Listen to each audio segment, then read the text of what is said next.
Bonjour Nicolas, Bonjour Gaël. ravi de te retrouver aujourd'hui à la source, ton stade d'entraînement, ton club. Pour commencer rapidement, tu es né un 25 juillet, Oui. voilà, il y a quelques années de ça. On ne sera pas plus précis que ça. Tu ne fais pas ton âge, j'ai bien conservé. Toi non plus. Merci Nicolas. Donc je veux bien que tu commences par nous raconter un petit peu tout ton vécu sportif, parce que tu n'as pas fait que de l'athlé. Finalement, tu y es arrivé il y a quelques années, mais avant ça, tu as fait bien d'autres sports très différents. Tu es passé par la natation, il me semble. C'est ça. Donc vas-y, je te laisse nous raconter un petit peu ton passé sportif. Alors, j'ai commencé. La natation. J'ai été nageur entre 2011 et 2019. Oh, 8 ans quand même, ouais. Ou 2020. Ouais, une belle expérience de nageur. C'est ça. J'étais sur Spé Brasse et je nageais du crawl aussi, mais j'étais essentiellement sur Brasse, sur 100 mètres Brasse, Ouais. avec un record à 1,57 il me semble. Ouais. Ok, ouais, ça remonte un peu. Ouais, ça remonte. Et là, quand j'essaie le 100 Brasse, ouais, je suis plus. Ouais, c'est plus pareil. C'est ça. T'es devenu terrien. Est-ce que tu as fait d'autres sports que la natation avant de te mettre à l'athlétisme? Alors oui, j'ai testé le basket, j'ai fait du judo, j'ai fait du cheval, mais ça remonte. T'étais plus jeune. C'est ça. Donc, moi je suis ravi de t'accueillir parce que tu vas être le premier para-athlète Ok. qu'on accueille sur la chaîne. Et c'est un grand plaisir. Voilà. Tu me mets la pression là. Mais non, il n'y a pas de pression. Pas de pression à avoir. Voilà, les autres s'en sont très bien sortis, tu t'en sortiras pareil. Est-ce que tu peux nous expliquer un petit peu, toi, ton handicap, comment c'est arrivé et qu'est-ce que le sport t'amène vis-à-vis de ça finalement? Ok. Alors moi j'ai eu un accident de voiture quand j'étais petit. J'avais 2 ans et demi. Donc, très jeune pour le coup. C'est ça. Je me suis fait faucher par une voiture, donc j'ai eu pas mal de complications liées à ça. Et je suis sorti de l'hôpital, j'avais aux alentours de 3 ans et demi, 4 ans. Oui, donc tu es resté très longtemps dans le C'est milieu ça, hospitalier c'est suite ça. à ça. Et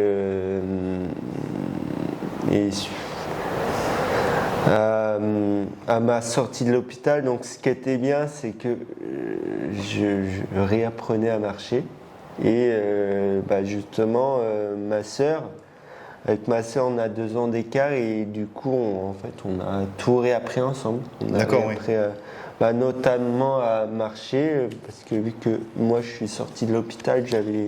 Oui, tu avais déjà à peine appris à marcher finalement. Il a fallu j'avais 3 ans et demi, 4 ans, elle en avait 2 de moins, donc voilà, on a appris à marcher ensemble au final. D'accord. Et ça, quelque part, ça vous a un peu rapproché, ta sœur et toi? C'est ça. Donc, toi, à l'heure actuelle, tu es hémiplégique. Donc, pour expliquer un peu aux gens, l'hémiplégie, c'est un côté du corps, le droit ça. ou le gauche, qui dysfonctionne par rapport à la en normale. fait, ce que j'ai eu, moi, quand j'étais petit, bon, j'ai fait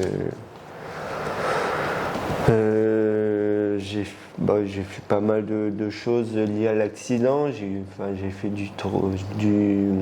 fait des arrêts cardiaques, un syndrome cérébelleux.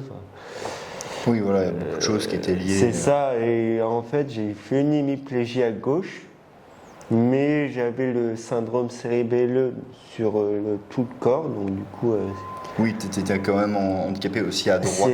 C'est ça. Donc en fait, l'hémiplégie a atténué ce syndrome, donc du coup, ce qui a fait que j'ai pu utiliser mon côté, utiliser mon côté hémiplégique pour récupérer un peu des facultés motrices. Alors que mon corps entier était touché. Oui, voilà, ça t'a permis. Finalement, ça t'a permis de réapprendre un peu plus facilement. C'est ça. Facilement. Facilement, pas oui. Le mot, mais non, mais bien sûr. Mais par rapport à ce que ça aurait pu mais être, oui, c'est ça. voilà. En fait, l'hémiplégie a atténué le syndrome. Donc, du coup, j'ai pu récupérer un peu. Parce que avant mon accident, j'étais droitier. Et justement, avec ce syndrome cérébelleux qui était sur le corps entier et cette hémiplégie qui était à gauche, mais j'ai pu récupérer le côté gauche. Ouais. Donc finalement, tu es devenu un peu gaucher quelque part. C'est ça. C'est rare, ça. Droitier contrarié. Un droitier contrarié. Le seul dans... Le seul. Peut-être pas, mais je sais un pas des rares. Un des rares. C'est rare. C'est rare. Comme diraient les jeunes, tu es un Pokémon shiny, quoi. C'est ça, faut me trouver. Faut te trouver. Et puis on est content de te trouver ici sur la chaîne et sensibiliser aussi à ça. Parce que pour le coup, voilà, toi, c'est pas de naissance, c'est dû à un accident de la vie. Oui, c'est ça. Donc on vous rappellera jamais assez, sur la route, faites attention. Que vous soyez piéton, cycliste, automobiliste. Voilà, faites attention à vous, puisqu'un accident, ça peut changer ça peut changer votre vie, mais aussi la vie des autres.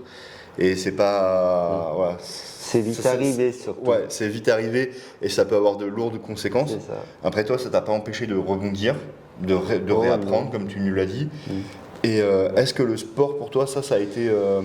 Est-ce que en fait tu t'es mis au sport parce que c'était une source de changement, de dire là je reste pas enfermé dans mon truc et ça me permet de réapprendre des choses, de m'ouvrir. Et est-ce que le sport t'a aussi permis de progresser sur ta rééducation ? En fait, depuis tout petit, mes parents m'ont mis dans une activité physique. Bon, après, à mon échelle. Oui, non, mais bien sûr, mais ça reste du sport. Parce que quand tu as 2 ans et demi, faire une activité sportive, c'est... Oui, on s'entend. Maintenant, on a les... 3 ans... C'est vrai que maintenant, c'est très développé, les baby-athlètes, les baby-gym, les baby-nageurs, mais c'est très adapté à la capacité du jeune, évidemment. Et j'ai fait aussi... en 2014, je me suis lancé dans la musculation et voilà, j'avais l'objectif de récupérer un peu de mon hémiplégie. Et avec tout le travail que je faisais en amont. Bien sûr, oui. Mais je me suis dit, c'est mon principal objectif depuis que je me suis mis à la musculation, donc en 2014. Et en fait, vu que moi, j'ai perdu de la sensibilité. Ouais. Donc du coup, il fallait que, se regarder dans un miroir en salle de musculation. Il y a le regard des autres. C'est ça, il y a beaucoup le regard des autres, comme quoi ils disent il admire ses muscles, il fait son intéressant. En fait, moi, pour moi, c'était juste histoire de me regarder travailler, parce que le problème, c'est qu'avec le handicap, avec les séquelles, je sentais pas les sens. J'avais pas beaucoup de sensations, donc pour savoir si je faisais bien le mouvement, Oui, toi, tu étais obligé d'avoir un retour visuel pour te dire, ok, là, je suis bien placé ou pas. Là, je suis bien placé, je vois j'ai l'avantage d'être sec, donc je vois bien tout de suite le muscle qui travaille. Donc voilà, ça m'aide de me visualiser physiquement pour travailler. Bien sûr. Ouais. Et du coup, le sport, ça t'a vraiment permis d'accélérer un petit peu cette évolution, cette récupération, je suppose. Est-ce qu'à l'heure actuelle, toi, tu as toujours un suivi avec kiné ou des professionnels de la rééducation Peut-être plus du tout, peut-être de temps en temps Alors, ma kiné m'a dit que si elle voit cette vidéo, elle m'a dit elle m'a dit que ça servait plus à rien qu'elle me suive parce que moi je fais Oui, voilà. extrêmement beaucoup de sport. Donc, du coup, Oui, au final, ma rééducation, je le fais Tu l'as fait moi-même. tu l'as fait par toi-même, tu as de l'autonomie là-dessus, quoi. C'est ça. À la rigueur, tu vas l'avoir quand tu te fais un bobo, plus. Et encore. Comme tout athlète, parce que Et ça arrive. encore. Et encore, ma soeur est ostéo, donc ça va. Oui, voilà, ouais, en plus, le gars triche, le gars a le cheat code. Non, parce qu'une ostéo dans la famille, on est d'accord. Ah, c'est le bon pas plan. mal. Ah, c'est le bon plan, mal. on est d'accord. C'est pas mal. Il y a pire. Est-ce que toi, quand on reprend au moment où tu as commencé l'athlétisme, est-ce que tu peux nous dire pourquoi tu es passé de la natation à l'athlétisme? C'est une envie de changement ou tu t'es dit, tiens, là la natation j'ai fait le tour, je change de sport simplement, ou tu t'es dit l'athlétisme peut m'apporter quelque chose de plus? Alors, ça s'est un peu fait. C'est fait un peu soudainement. C'est que, en gros, j'étais nageur depuis une dizaine d'années. Et je faisais crawl brasse. Moi, je m'étais sélectionné. À l'époque, je m'étais sélectionné pour enfin, j'avais passé des sélections pour le championnat de France. Et ce qui s'est passé, c'est que j'ai reçu les résultats. Et je me suis dit, bon, on ne sait jamais enfin, avant de recevoir ces résultats-là, je me suis dit, on ne sait jamais. Il y a eu il y avait des programmes de détection qui se faisaient dans les grandes villes, qui s'appelait La Relève pour les Jeux de Paris 2024 en handisport, justement. Donc, qui était mis en place par le comité handisport, la fédération handisport. Par la fédération handisport. Et du coup, moi, c'était une session qui se passait à Paris. Donc, je me suis dit, je m'inscris. On ne sait jamais, sur un malentendu. Oui, voilà, faut tenter dans la vie. C'est ça, c'est essayé, ça. Et puis, j'ai voulu tenter et en fait, c'était avant que je fasse, que je reçois les résultats de la compète, qui m'ont dit que malheureusement, j'étais pas sélectionné. Je devais peut-être, entre nous, il y avait peut-être 2 secondes. 3 secondes d'écart. Ouais, ce qui est finalement. Un ongle. Rien du tout. De 3 secondes, c'est vrai que sur un 100 mètres, on peut se dire c'est pas si énorme. Non, mais en tant que nageur, tu dis c'est quand même. Mais à la fois, voilà, on le voit sur un 100 mètres en athlée, 2-3 secondes, tu dis 2-3 secondes c'est rien. Ouais, mais 2-3 secondes en athlée, t'as déjà pris 30 mètres quoi. C'est ça, surtout sur un 100 mètres. Ouais, surtout sur un 100 mètres, ça va très très vite. En natation, c'est la même chose. Alors, t'as pas pris 30 mètres en natation, mais tu dois bien être à 3-4 mètres derrière et t'es 3-4 mètres et c'est vrai que c'est pas grand chose. Oh, je suis peut-être à. Peut-être même moins. Peut-être à moins, ou peut-être 1 mètre. Ouais, 1 mètre 50. Ouais. C'est pas grand chose, mais quand même. Ils sont quand même quoi. C'est ça. Donc du coup, j'ai su que j'étais pas sélectionné et je me suis dit, tant pis. Je mise tout sur cette journée-là. Quitte à. Les gens me connaissent, les gens qui s'entraînent avec moi, qui me côtoient tous les jours, me connaissent. Ils savent très bien que quand je dis que je vais tout donner, c'est que je vais vraiment tout donner. Le mec, on va venir leur pêcher dans la piscine, quoi.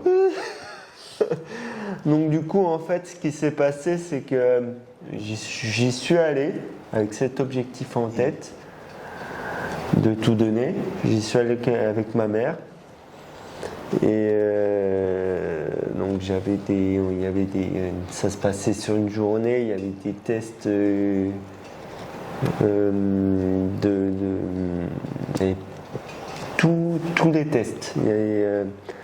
Il y avait de la force, de la puissance, de l'équilibre, la vitesse, la rapidité. Très complet, quoi, finalement. Tout, c'est ça. Et du gainage aussi. Donc, oui, on a vraiment passé en revue tout le... Donc voilà, je me suis dit, quitte à finir la journée, quitte à être mort, autant y aller, quoi, parce que... C'est pas faux. Ouais, j'avais un objectif, c'était de me faire repérer dans un sport, je savais pas lequel, mais c'était l'objectif de la journée. Parce que vu que je savais très bien que en natation, l'équipe de France était déjà faite et puis que je ne pouvais pas aller plus haut que je n'étais déjà, parce que j'ai quand même fait 3 fois les championnats de France. Avec l'équipe, on a ramené 3 médailles de bronze. Bon, à un moment donné, j'aurais bien aimé changer de métal, mais bon, évidemment, pas grave. Mais ça reste 3 médailles de bronze, c'est pas n'importe qui. C'est ça, et c'est des médailles nationales, donc ça va. Et j'avais à chaque année, je battais mes records, donc voilà, je me suis dit, autant changer de discipline. Pourquoi pas? Pourquoi pas, après tout Et donc du coup, ce qui s'est passé, c'est que j'ai tout donné, mais quand je dis tout donné, c'est je n'avais plus rien à donner après. T'as bien dormi le soir? Même la semaine, parce que je me suis tapé des mal de bide. Après, j'en passe, je ne vais pas rentrer dans les détails. Au bout de l'effort. Ça a duré une semaine. C'est long. C'est long. C'est un petit peu long. Mais voilà, ce qui s'est... j'avais l'objectif de bien faire. J'ai fait on m'a dit que j'étais le recordman du week-end en gainage, donc c'est plutôt pas mal. Petite fierté. Mais ça reste une petite fierté. Fierté. Ils ont dû passer pas mal de monde, donc d'avoir le record du gainage, c'est pas si mal finalement. En planche, bras tendu en plus, position pompe. Ouais. Et je tiens comme ça. 8 minutes 40. Pas mal, belle perf. Il n'y en a pas beaucoup qui le feraient. 8 minutes 40, là je suis incapable de le faire aujourd'hui. Hein. Après ça se travaille. Non mais c'est comme tout, ça se travaille, d'accord. C'est sûr que... Si tu l'as pas retravaillé autant, puis à l'époque je faisais du sport, je nageais 3-4 fois par semaine, je faisais du sport, j'allais à la salle 1 ou 2 fois par semaine, voire 3.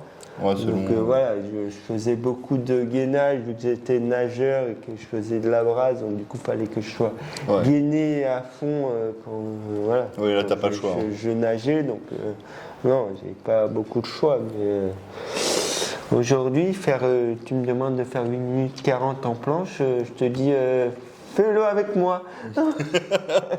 Alors, en bon coach que je suis, je te dirais oui, mais je tiens le chrono. Chacun son rôle. Oui. Je t'enverrai des athlètes pour le faire avec toi, par contre. Voilà. Moi, la planche, je mets pas les bras. Hein. Je me mets par terre en planche, pas de problème. Hein, mais... donc ensuite, tu es arrivé à l'athlétisme. Mais oui, j'étais repéré en athlé, donc parce que j'ai fait je sais pas comment ça s'appelle, en demi-cercle, tu as des plots. Ah oui, un test d'aérobie, ouais. Ouais, c'est ça. Test, test. Ok, ouais, je vois un peu il y a 23, il doit y avoir 25 paillets et j'arrive au niveau 23. Ce qui est pas si mal. Moi, je voyais les gens avec qui je le faisais tomber comme des mouches. Je me suis dit... Oui, parce que c'est un test qui est aussi un peu usant psychologiquement, donc il faut avoir un petit peu... Je me suis dit, ok, moi ça va, donc je continue. Et, finalement, tu as eu raison. 5, 4, on est arrivé à 3, je me suis dit, putain, va falloir que je m'arrête à un moment donné. Bah, disons qu'une fois que tu es tout seul, c'est toi qui décides de quand tu t'arrêtes. Donc du coup, ma mère qui était là dans le public, qui me regardait, qui demandait au gars qui était à côté d'elle, qui était dans mon groupe, elle lui demandait mais est-ce que c'est bien mon fils qui court? Elle m'avait jamais vu courir, moi non plus d'ailleurs, je ne savais Voilà, savoir si pas. s'il y a eu un échange. Mais donc du coup voilà, j'ai été repéré en athlète par la Fédé. Donc du coup pour les Jeux paralympiques de 2024, donc après je me suis dit qui ne tente rien n'a rien. Exactement, oui, il faut. Donc du coup j'ai tenté. Et au final, voilà, bon, j'ai pas fait les Paralympiques, mais j'ai été champion de France sur 5000. Bon, faut savoir que j'ai commencé l'athlé, je faisais du 800. Oui, parce que tu as été champion de France en 2023. En 2023 sur 5000. Ouais. Voilà, mais tu as commencé par les plus petites distances et tu es monté progressivement. Oui, avant, je faisais du. Moi, on m'a repéré en athlète et essentiellement demi-fond parce que j'avais des capacités physiques, notamment en tant que nageur. Évidemment. Et donc, j'ai commencé par du 800.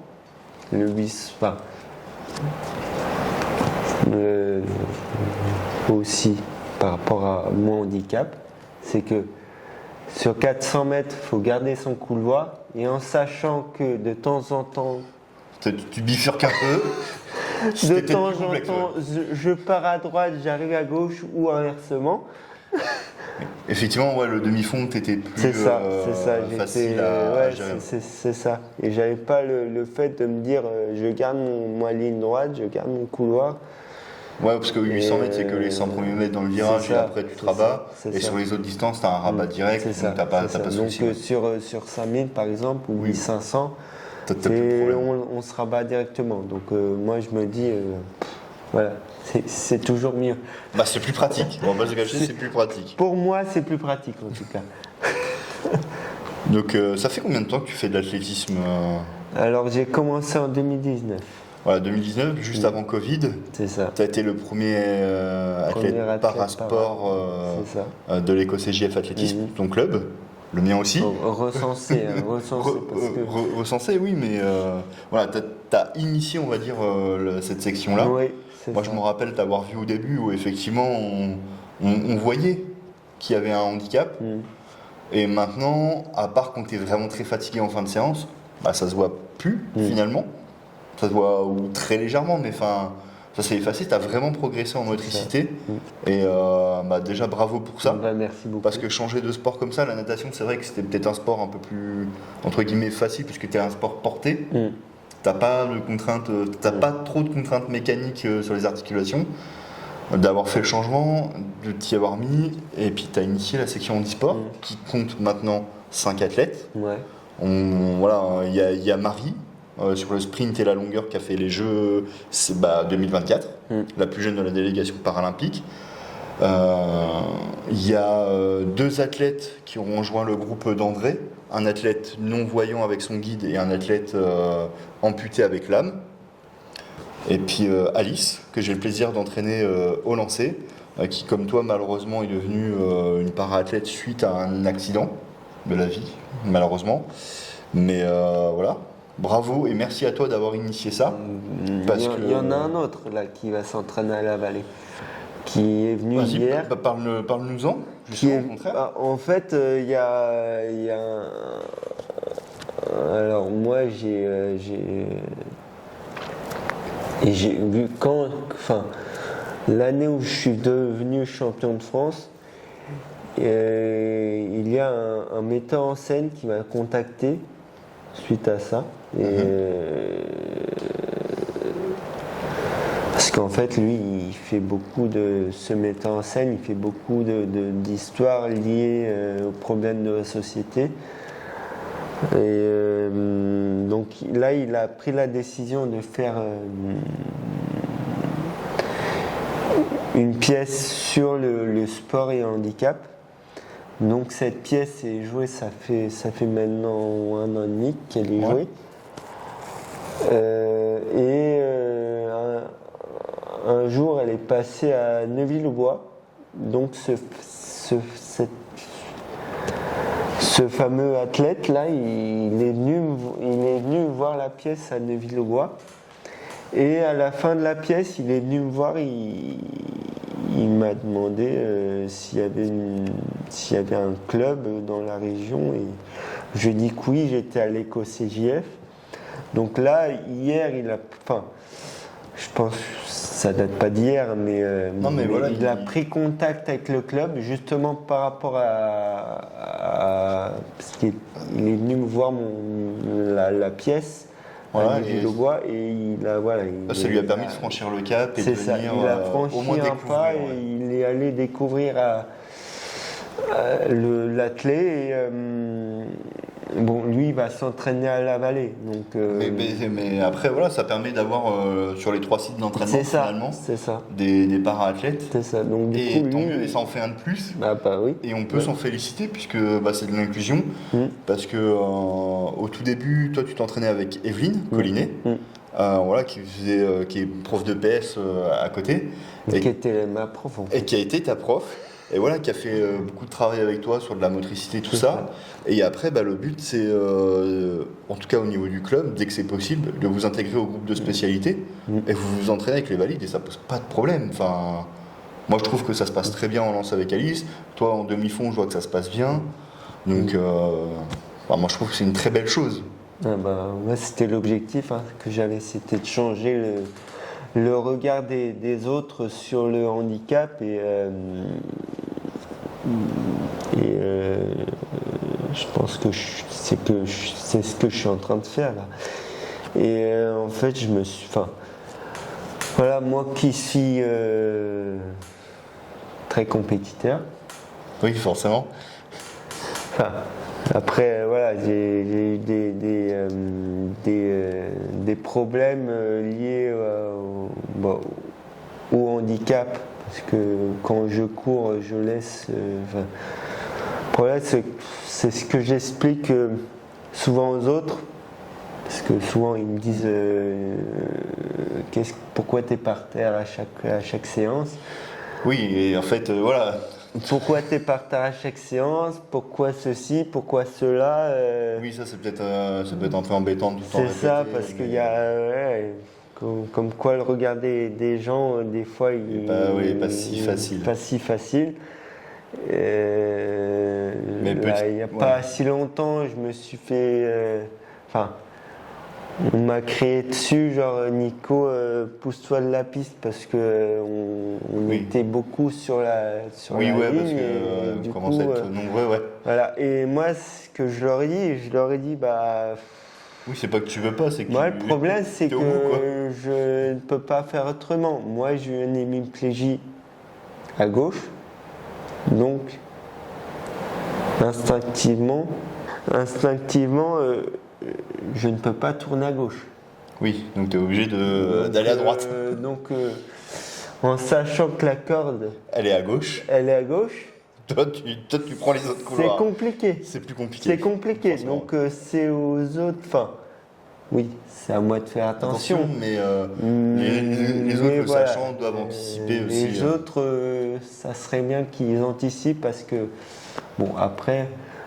Moi je dis toujours en rigolant, je me suis déjà payé une voiture. Donc un mec de 70 kilos, oui, ça fait pas le poids, donc ça va. Donc tu nous parlais que l'athlétisme, la natation, le sport de manière générale t'a beaucoup apporté. Est-ce que toi là tu nous parlais justement que parfois à l'entraînement, toi tu finissais sur la piste parce que avec l'hémiplégie, tu avais parfois tout le temps, c'est vrai, tout le temps. Excuse-moi Nicolas, soyons précis, c'est tout le temps. Donc c'était pas toujours évident. Non. Mais toi tu arrives à le dire à tes collègues d'entraînement, je suppose qu'ils comprennent et que c'est pas un souci majeur, mais que en compétition, quand tu cours avec les valides, ça doit pas toujours être facile parce qu'ils sont pas forcément au courant. Surtout qu'ils vont trop vite.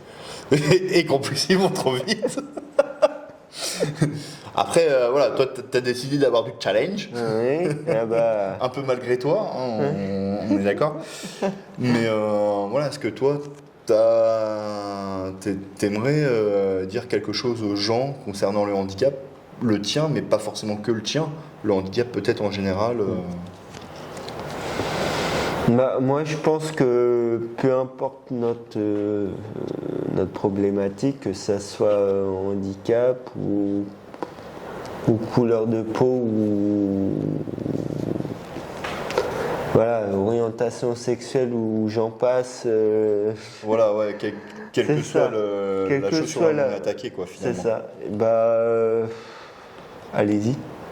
Allez-y, et les gens qui vous regardent d'un mauvais œil, c'est leur problème.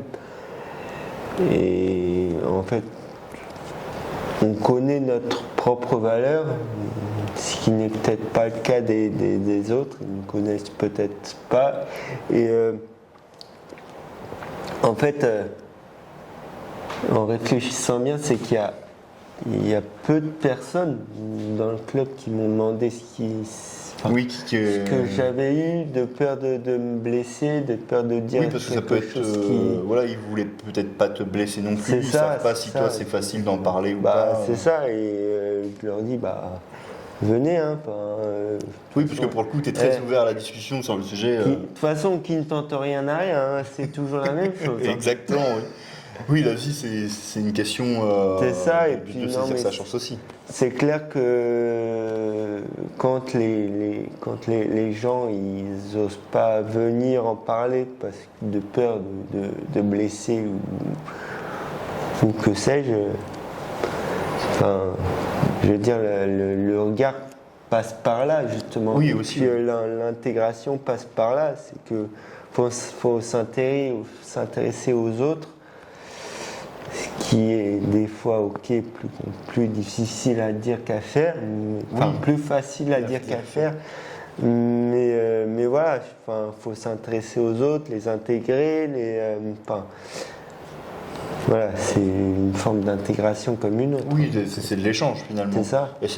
Et finalement, ce que tu nous dis, c'est ça, faut pas avoir peur de s'ouvrir. Ah non, et puis je me dis que voilà, que si eux le savent, peut-être eux peuvent s'ouvrir à la société et peut-être avoir un regard différent, sensibiliser leurs proches ou leurs potes ou n'importe quoi.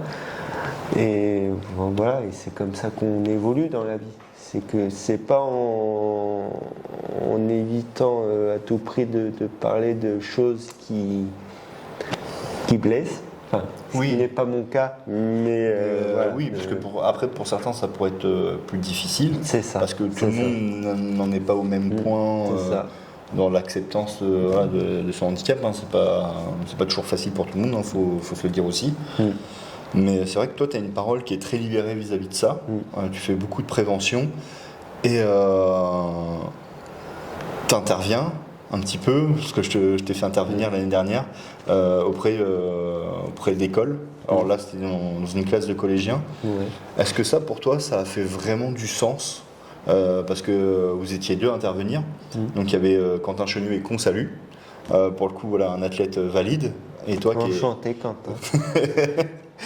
Et toi qui étais là en tant que para-athlète pour délivrer cette parole dans le cadre de la semaine olympique, on avait monté cette intervention. Est-ce que pour toi ça fait sens d'aller directement dans les établissements scolaires et leur dire le handicap c'est pas une fatalité et le sport c'est une source de diversité et pour le coup d'ouverture qui est immense. Moi je trouve que c'est important d'en parler justement au public plus jeune. C'est que en soi c'est eux l'avenir du pays. Oui, bien sûr. Oui. Donc, et c'est eux la nouvelle génération. Donc je me dis s'ils sont touchés déjà jeunes, au moins ils peuvent grandir avec ça et justement ça peut les ouvrir aux autres. Tout à fait, oui. Et voilà, moi je le fais parce que j'ai envie de le faire. Et pour le coup, ça avait été une belle réussite avec cette classe-là. C'est ça. Ouais, ils avaient été très contents de vous recevoir tous les deux. Vous avez signé, il me semble, quelques autographes en fin de séance. Donc je suppose que ça reste un moment qui doit être assez agréable d'échanger, surtout quand tu as une classe qui était un peu réceptive. On va passer à une partie un petit peu plus drôle. Ah. Ouais. Les fun facts. Là où on m'a livré un tout petit peu, ta sœur m'a dit que tu avais beaucoup d'humour, et notamment vis-à-vis de ton handicap. Ça te posait pas de problème d'en rigoler. Bah non. Et au contraire, c'est presque même une forme où ça dédramatise les gens et que derrière ils viennent communiquer parce que ils voient que toi, c'est plus un problème finalement. C'est ça. Mais après, voilà, il y a toujours des gens qui disent. Oui, il y a toujours des gens qui vont dire ouais, là quand même pas. toi, t'hésites pas, puis à la rigueur. Non, et puis il y a toujours des gens qui se prennent ça en pleine face. Oui, il y en a qui vont pas être sur cet humour-là et ça peut les décaler, effectivement. Du coup, toi, ça te pose pas de problème quand tu vois des humoristes qui sont a priori bien portants, qui font comme ça des vannes sur le handicap. Je trouve ça génial. Au contraire, tu dis t'achètes. Ouais. T'es aussi un grand fan des jeux de société. Oui. Et on m'a dit que t'étais plutôt bon perdant en plus. Ça dépend quel jeu. Est-ce qu'il y aurait un jeu sur lequel tu serais moins bon perdant peut-être ? Bah. Si tu me dis le Monopoly, ça c'est un classique. Personne n'est bon perdant au Monopoly. Non, je dirais le Uno. Ah oui, ouais. Après le Uno, faut se mettre bien d'accord sur les règles aussi. Oh, je pense qu'aujourd'hui, il n'y a plus beaucoup de règles. On est d'accord. Étonnamment, t'adores manger.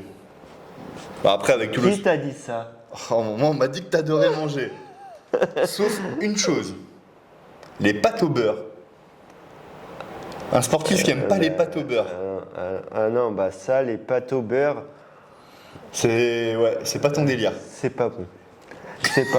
Parce que déjà, j'ai horreur du goût du beurre dans les aliments. Ouais, donc je préfère l'huile. C'est mieux. Mais les pâtes au beurre, c'est pas... c'est pas trop mon truc. Et si on dit des pâtes bolognaises, des pâtes carbo... Ah bah oui, ça oui. Ouais, voilà, ça, volontiers, oui. ouais. Le problème, ce n'est pas la pâte. Non, c'est le goût du beurre dans les pâtes. Ça dénaturalise un peu le goût des pâtes. Est-ce que là, comme ça, tout à fait entre nous, tu peux nous livrer ton plat préféré ? Sucré ou salé ? Ouais, le top 1. Vraiment le top 1. Celui, tu te dis, si j'ai plus que ça à manger, ça le fait. Je dirais le tiramisu, mais c'est long. Ah ouais. Ça sera pas le dernier plat que j'aurai à manger. J'avoue que le tiramisu, les lasagnes aussi, c'est pas mauvais. Les lasagnes, c'est très bien. Le principe est un peu le même. Bon, après, oui, c'est vrai. Une succession de couches, finalement. C'est vrai. Mais bon, il y en a un qui est moins long que l'autre. C'est pas faux. Après, t'aimes beaucoup à sortir tes chaussettes à ta tenue. La preuve. Alors, ouais, on est sur des teintes de vert aujourd'hui, on n'est pas trop mal, mais notamment dans le sport. Ouais. Tu le fais pas exprès. En fait, ça date de quand j'étais nageur. J'ai toujours un petit truc dans ma tête. C'est que je mets des trucs, des choses originales. Tu vois, par exemple, mon maillot de bain, il est bien coloré. Le truc où tu vois que ça dans une piscine. Effectivement. Oui, alors qu'un maillot de bain, on va être sur du bleu, éventuellement un peu de rouge, du noir. Oui, un truc assez classique oui. finalement. Un truc bien coloré, ouais. Là, non, ce qu'on appelle un jammer. C'est Oui, qui t'arrive au genou. maillot de bain oui, c'est ça qui m'arrive au genou. Donc, du jaune, du orange, du bleu. Ouais, du bien vert, flashy. Ouais. Et je me suis toujours dit que. Bah alors ça, c'est moi qui me le dis. Mais je me suis toujours dit que les gens qui sont contre moi, mes adversaires, quand je suis à côté d'eux, voire un peu plus devant, quand je suis dans leurs angles morts là, bon après. Ouais, ils voient de la couleur. Ils voient la couleur, ils se disent, mais c'est quoi ce truc là, c'est beau, et hop, et hop. Et voilà, déstabilisé et tu passes devant. Une seconde d'inattention, devant. Pas mal, pas mal. Bonne technique. Il y en avait d'autres, hein, mais bon. Non, non, mais ok. Elle marche. Elle marche. C'est pas mal, c'est pas mal. Bon, je sais pas si je l'aurais osé, mais elle marche. Ouais, tu veux que je t'en dise une autre si tu veux? Allez, vas-y. Quand j'étais dans le bassin, tu sais, moi quand je stresse, j'ai souvent les vessies qui Oui, vont exploser. faut aller aux toilettes, quoi. C'est ça. Mais je me dis que si j'ai envie d'aller aux toilettes, et là je suis sur le plot de départ, si j'ai envie d'aller aux toilettes, C'est compliqué. faut pas que ça traîne. Faut pas que ça traîne. Donc je vais vite. C'est pas plus mal. Donc je vais plus vite, justement pour y aller. C'est vrai que c'est pas plus mal. Ça peut marcher, ça peut marcher. Ouais, oui, sur un malentendu, ça pourrait marcher. Sur un malentendu, C'est ça passe. comme les trucs originaux, sur un malentendu, ça marche. Tu sais, les trucs où il y a plein de couleurs, donc j'essaie de mettre, tu vois, à chaque course, j'essaie de mettre des chaussettes, genre pizza par exemple. Oui, ouais, des trucs un Ketchup peu. maillot, parce que t'as une paire en rouge, une paire en jaune. Donc je me dis, bah, peut-être dans la tête des gens, ça peut leur dire ah, bah, c'est quoi ces chaussettes là? Ça a l'air pas Il si s'est mal. trompé, et allez hop. Effectivement, ça peut être pas mal, ça peut être pas mal. Belle. Ouais, c'est pas mal. Bon, on va redevenir un tout petit peu sérieux. C'est une petite Oui. aparté rigolote, mais très intéressante. Toi, tu travailles maintenant. Est-ce que tu peux nous expliquer un petit peu ce que tu as fait comme étude avant de travailler, justement? Alors j'ai suivi un cursus normal, donc collège, tout ce qu'il y a de plus basique. Ouais. Ensuite, je suis allé en lycée professionnel, donc à la Mouillère. Le lycée horticole. C'est ça. Donc je suis parti en bac pro, j'ai fait 1 an de bac pro et bah, avec le handicap, c'était super compliqué. Bon, mon année, je l'ai eue, mais à quel prix? Oui, voilà, ça a été très très dur. Pourquoi? Quand tu travailles pas le mercredi après-midi et que tu passes 5 heures derrière ton bureau, à la fin de journée, t'es lessivé. Ouais, j'imagine.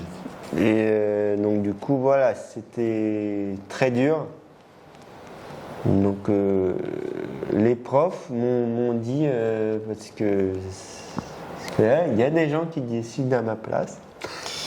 Malheureusement, ça existe encore Ça existe. dans le système scolaire, il est loin d'être parfait. Et c'est ça. Et c'est vrai que parfois, Et c'est compliqué. je pense que d'un autre côté, ils ont eu raison parce que en fait, ils m'ont dit bah mieux pour toi, ça serait du CAP, donc 2 ans de CAP. Ouais, quelque chose de plus court, de plus C'est professionnalisant ça, aussi. En gros, j'étais par alternance, donc du coup, je bossais 1 semaine par mois et puis le reste du temps, j'étais en entreprise, donc. Ouais, ça te convenait peut-être un petit peu mieux aussi en termes de rythme. C'était mieux, ouais. Donc voilà,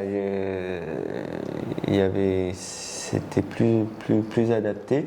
Surtout que ce que j'ai fait en 2 ans de CAP, c'est ce que j'ai fait en 1 an de bac pro.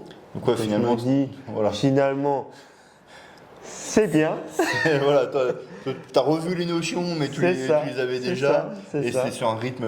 Oui, et plus puis, cool, ouais. puis un peu plus cool parce qu'il y avait du enfin, j'étais dans une classe de Kappa, donc voilà, et il y avait une section enfin, Kappa mais adaptée, donc D'accord, ce qu'on appelait le CFAS. Ouais, C'était le plutôt. CAP mais spécialisé. Ouais, ce qui est plutôt une bonne chose, C'est ça. quelque part. Donc du coup, voilà, c'était. Voilà, je me faisais aider et j'allais à. On était un petit groupe où on allait à notre rythme. Mhm. Il y avait on avait des sessions.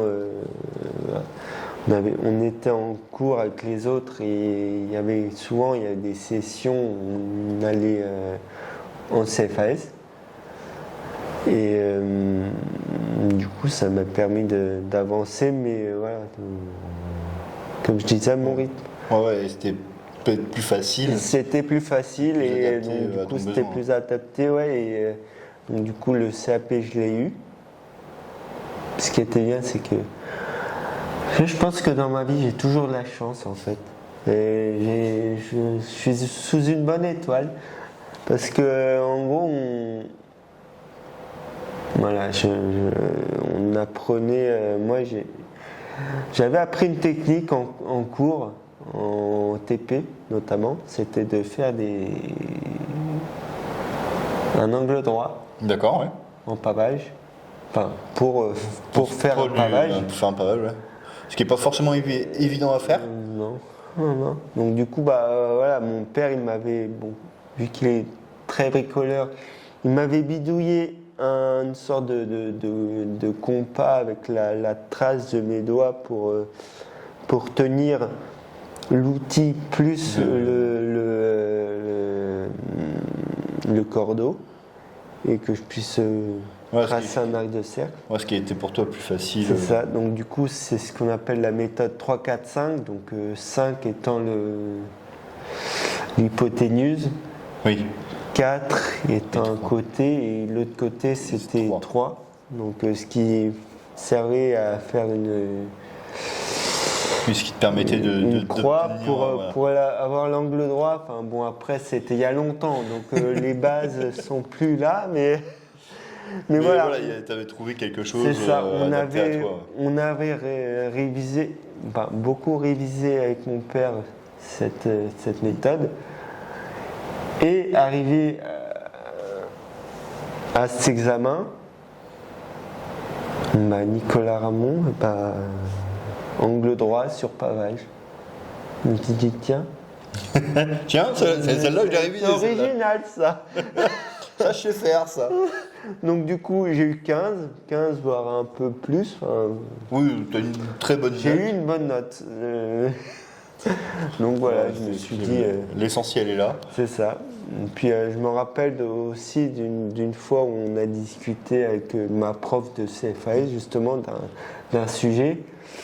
Et le jour de l'examen, tiens, on va faire ce sujet-là. Voilà, en plus. Ça tombait pile poil sur ce qu'il fallait, quoi. Donc du coup, j'étais bien nickel. Ah, tant mieux. Donc voilà, ça c'était pour ton parcours scolaire.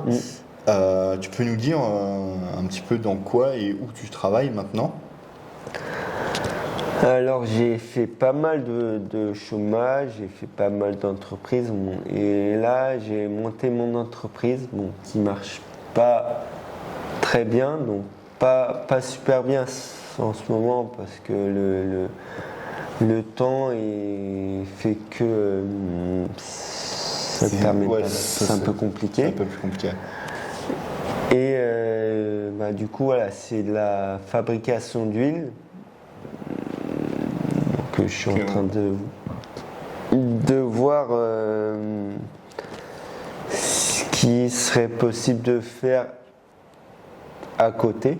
D'accord, ouais, pour te permettre pour d'avoir diversifier, un complément. C'est ça. Tu fais de l'huile de quoi Alors, parce que typiquement, tu me dis fabrication d'huile, moi j'ai pensé à de l'huile d'olive. On n'est pas vraiment dans une région d'olivier. Non, On est c'est d'accord. la plus basique, hein, l'huile d'olive. C'est la plus connue.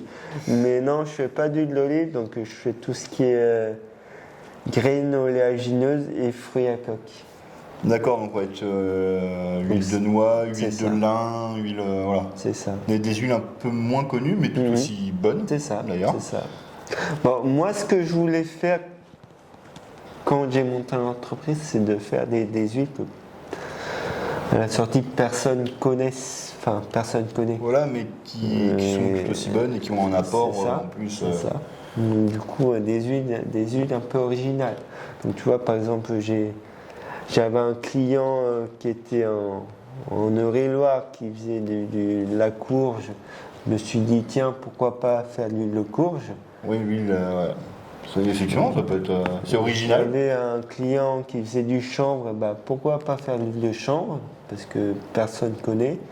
C'est vrai que c'est quelque chose qui est un petit peu confidentiel. C'est ça. Bon, après, l'huile de chanvre, quand j'en vends, j'ai toujours cette réflexion, genre, est-ce que ça m'est bien? Oui, effectivement, oui. Est-ce que quand on prend, t'es défoncé? Je dis, bah, écoutez, Non. l'huile de chanvre, c'est pas de l'huile de cannabis. Ah bah oui, oui, c'est du hein. cannabis, mais sans THC. Voilà, donc, au t'as pas de final, principe actif, il se passe c'est ça. absolument rien. C'est ça. et- Ah bah, bon, après, ceci dit, c'est une huile qui te détend. Ah oui, oui, parce qu'après Mais, les huiles ont quand même des propriétés, oui, c'est ça. comme les huiles essentielles de plantes, il y a des C'est propriétés derrière qui ça. peuvent être, qui existent. Est-ce que tu peux nous donner le nom de ton entreprise? Alors, c'est Huilerie Nicoléa. L'huilerie Nicoléa. Oui. On va vous mettre le petit logo là. Et puis bah, si vous êtes intéressé, sur l'Orléanais ou même ailleurs, hein, bah, n'hésitez pas à faire un tour sur l'huilerie Nicoléa. Et puis bah, vous aiderez un jeune entrepreneur qui essaye de faire des bons produits de qualité locaux. Donc franchement, n'hésitez pas. C'est Nicolas, maintenant on se connaît depuis quelques années. Bah, 5 ans. Voilà, oui. 2019. Ouais, t'as fait le calcul avant moi, 5-6 ans. Et franchement, n'hésitez pas parce que vous allez aider un entrepreneur, un petit entrepreneur, et vous aiderez une personne hyper sympa. Donc franchement, n'hésitez pas. Parce que ça. Il y a effectivement, comme tu disais, l'huile de colza, l'huile de tournesol, l'huile d'olive, les grands classiques qu'on trouve, qui sont de bonnes huiles pour la santé, hein, avec modération, c'est comme tout. Hein. Ouais. Modération, c'est notre meilleur ami. Mais voilà, là, vous pourrez peut-être découvrir d'autres saveurs qui vous apporteront tout autant pour votre santé. Donc franchement, n'hésitez pas. Voilà, la petite pub gratos. Ça fait toujours plaisir. Voilà, celle-là, elle est cadeau. Et puis ça me fait très plaisir de le faire aussi parce que, effectivement, si toi tu essayes de proposer quelque chose un petit peu nouveau et que c'est un peu difficile au début, voilà, faut se lancer et avec grand plaisir, je te fais ce coup de pub là. Bah, merci beaucoup. Du coup, on va arriver un petit peu au bout de notre interview. Donc, un grand merci à toi d'avoir joué le jeu. Bah, Parce que je sais que c'est pas toujours évident de se mettre devant la caméra, même si là il n'y a que toi et moi et la caméra. Mais il y a même des gens qui passent autour. ouais, c'est vrai. Mais on les voit pas. On est caché, on les voit pas. Donc un grand merci à toi. Un grand merci à ta sœur qui m'a aidé à récupérer quelques informations. Très prochainement quelques photos aussi. Oula. Oula. J'espère que t'as pas. Ah, j'ai demandé des photos jeunes. Ah, je vais te mettre dans la merde. Ah, des photos jeunes. Qu'on puisse jauger l'âge que tu as. Toi, des photos en noir et blanc. Mais regardez-le, il s'est rasé, il s'est loupé en plus. On dirait un boutonneux. J'ai perdu 10 ans. Merci Nicolas, ça fait plaisir. Ouais, j'étais à ta place il y a quelques semaines. Hein. Voilà, donc je me dis que je suis pas tout seul. On va vous remettre les réseaux pour aller suivre Nicolas et notamment l'huilerie Nicoléa. Donc n'hésitez pas. Ça, voilà, le soutien, ça fait toujours plaisir. Et puis on va vous remettre tous les réseaux de la chaîne, le TikTok, Insta, YouTube, Spotify et tous les réseaux qui vont bien, la page Facebook également. N'hésitez pas à vous abonner, à mettre les notifications et puis le petit pouce bleu, ça fait toujours super plaisir. Et moi je vous dis à très bientôt. À bientôt Nicolas. À bientôt Gaël.